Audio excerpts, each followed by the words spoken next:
Hello friends, வணக்கம். இன்றைக்கி தீபாவளியை முன்னிட்டு நம்ம தோட்டத்தை க்ளீன் பண்ணியிருக்கோம். வாங்க நம்ம தோட்டத்தில் என்னெல்லாம் செடி வச்சுருக்கோன்னு பார்ப்போம். இந்த பார்த்தீங்களா, பக்கெட்டில் இப்போ தான் தென்னங்கன்று. இது வந்து அந்தமான் தென்னங்கன்று. அந்தமானில் விளையிற ஒரு தென்னங்கன்று. அதோட விதை, அதோட தென்னங்காய் தான் எடுத்து நம்ம பயிர் பண்ணியிருக்கோம். அந்த தொட்டியில் வளர்த்துருக்கோம். நம்ம காட்டில் வச்சுருவோம். பிறகு அது கூடவே வந்துட்டு வேம்பு, நிலவேம்பு மரம் வச்சுருக்கோம். கருணக்கிழங்கு செடி அந்த பக்கெட்டில் வச்சுருக்கோம். நம்ம அதை பிரிச்சிருக்கோம். நம்ம முன்னாடியே பார்த்துருக்கோம்ல, இந்த ஆரஞ்சு இருக்குது. பிறகு இந்த கொய்யா மரம் இருக்குது. இது நல்லா தண்ணி கொடுக்குது. இது நாட்டு கொய்யாக்கா. நாங்கள் தான் அப்பப்போ ரொம்ப உயரமாக இருக்குன்னு வெட்டிடுவோம். நம்ம ஒரு வீடியோவில் பார்த்தோம்னா வானம்பாடி, அது இதில் தான் கூடு கட்டி இருந்துச்சு.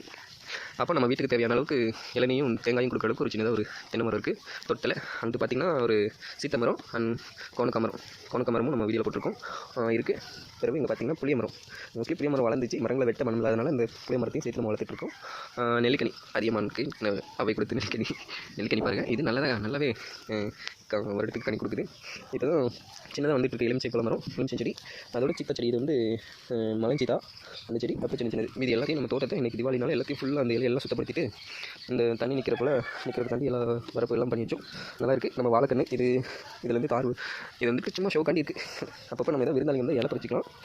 அவ்வளோதான் மக்களே. ஆனால் நல்லாயிருக்கு. தோட்டத்தை நம்ம எதாவது பராமரிச்சுன்னு வச்சுக்கோங்களேன், நல்லாயிருக்கும். நமக்கும் ஒரு இந்த சைடு வரும்போதே நமக்கு மனசுக்கு ஒரு நிம்மதியாக இருக்குது. இது நிறைவாக இருக்குது.